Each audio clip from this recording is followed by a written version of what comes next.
Hello everyone and welcome to my video. Today I have my MST MS-01D VIP, a lot of letters, RC drift car. This is pretty old school, and this started as a counter steer drift car and I converted it to rear wheel drive.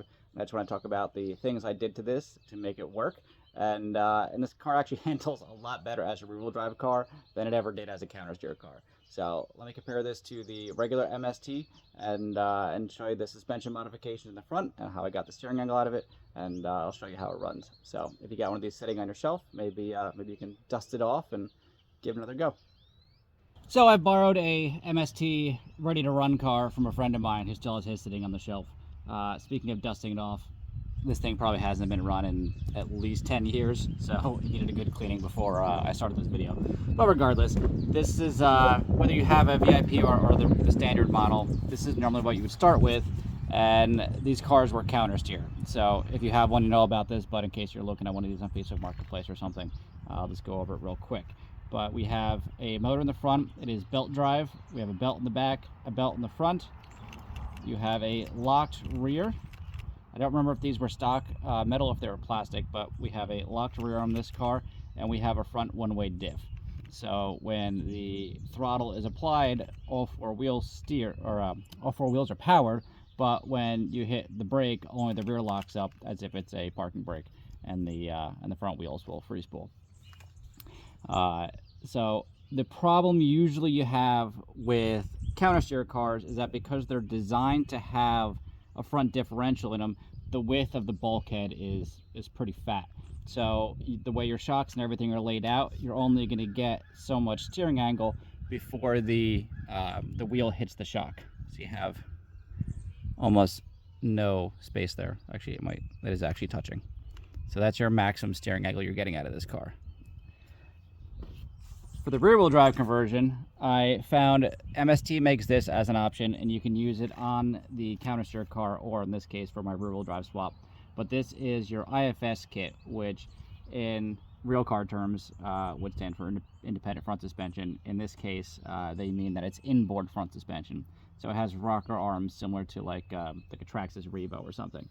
But because we moved these shocks up on the top and we now just have a tie rod link here, we can now get a lot more steering angle out of it.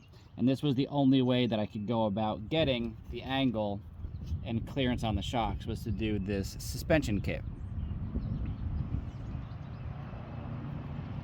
So definitely a lot more out of the rear wheel drive car, which is a necessity, over the front wheel drive. It's not quite as good as you would get on an actual production rear wheel drive RC vehicle these days, but it is plenty. And that's 99% of what was required to actually make the rear wheel drive conversion, was just getting the clearance out of the front here. Now I removed the differential obviously and the front belt, and then the your CV axles here, I just disassembled the shaft part out of the CV axle. So we just have the stub axle from the CV axles, no axle here, no differential, no belt. So I removed those components. The rear of the car on this stayed completely the way it was. It does have a solid metal spool in the back, no differential, but that works perfectly fine. And what's interesting is these are the tires that were on the car as a counter steer car, and I actually didn't change them. I just decided to run what I had, and it works great. So I happen to have MST gold dots on the back, which is what I usually use on the rear wheel drive cars now. And these are Raikou, I believe they were, drift tires, which were really popular in the day, for the front of this. Now, even though the weight balance on this car is a good bit farther forward compared to a lot of the other cars I have, it does have good forward bite. And I think a lot of that is because the rear on this has what they call active toe. I don't know if you can see that in the camera, but you can see how much basically bump steer you get out of the back of this when the suspension squats. So I think even though the weight is farther forward, one of the things that the car is doing that's giving it that forward bite is when the rear squats, the toe in gives you more forward go with it. But regardless, the car handles way better as a rear wheel drive car than it ever did as a counter steer car. I have this one, I have a MST FS-01D, and the xxx-d Pro, I think, are the three counter steer cars I've had. And this was the one that basically got benched and never used. I spent a lot of time setting it up with different suspension and spring rates and shock coils and toe alignments and whatever else, and it just was always really snappy and kind of frustrating to drive. So I always ran the FS-01D. But dusting this off and converting it to rear wheel drive, it handles fantastically. I really didn't change anything about the suspension setup, with the exception of like actually doing the IFS in the front here, and it works really good. So that's pretty much the whole thing here. Oh, and I'm also running a Yokomo V4 gyro, which is the gyro I run in almost every RC drift car I have, unless I bought a used one and it comes with something else.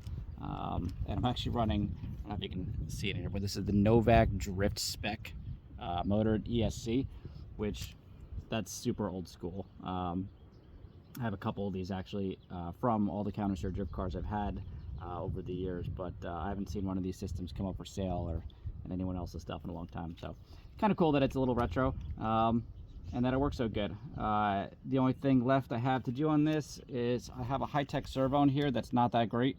It's fine for what it needs to be for now.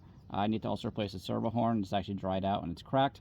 So at some point I will put a low profile high-speed servo in here to actually complete the build off, but it's working fine for now, and the car handles okay. So let me go set up my little drift course, and I'll show you how this thing goes. Just trying to, I don't know how much of the suspension you can see. It's super bright out here, so I don't know if that's helping or hurting. We got the pickups like real close to the knuckle. Nothing else is modified in the steering rack. Just want to do one last little.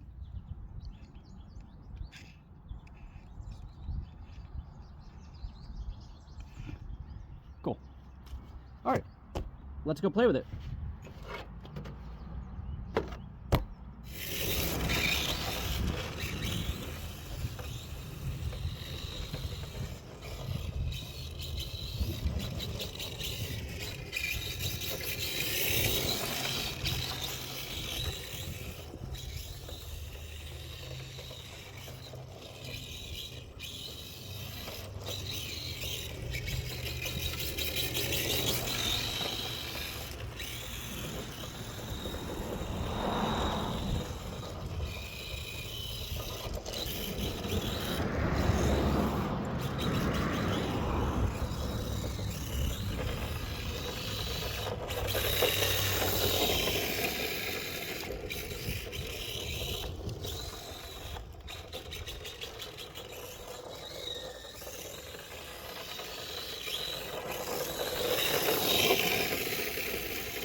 So I have to say, I am quite impressed with this very old school drift car as a rear wheel drive car. I kind of feel like it almost has no business being as good as it is, but I'm happy with that. I'm actually going to use this a lot more now.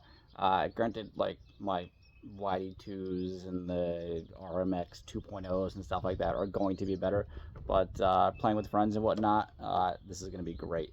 Also, the bottom of the chassis on this is a little bit scratched from age and using it in different places. So this will probably be adapted as the car that I more frequently would run, like on asphalt and outside. So if we actually go somewhere and I want to keep the super expensive fancy ones nice and clean and nice, this will be the ticket to run. But if you have one of these, I would highly recommend searching out that IFS front suspension kit. I'm sure it's probably not the easiest thing to find these days. I got mine on RC Mart, I believe, maybe Asia Tees. I think it was RC Mart. And then with 3D printers, you probably could just make your own setup if you're clever enough with engineering on that. But yeah, getting that front suspension clearance was really the ticket to making this thing work, and I'm very happy with it. So hopefully this inspires you to dust off your old MS-01D and maybe do something with it. If not, if you're looking on Facebook Marketplace, you could probably pick one of these up extremely cheap these days. So it's pretty cool, and like I said, I'm very happy with it. But that'll do it for me today. Thank you for watching the video. I hope this video was helpful for you and maybe inspired you to play with some of your old toys. And that's it. I'm gonna go and run some cars now in the backyard and enjoy this beautiful spring day. Thanks for watching.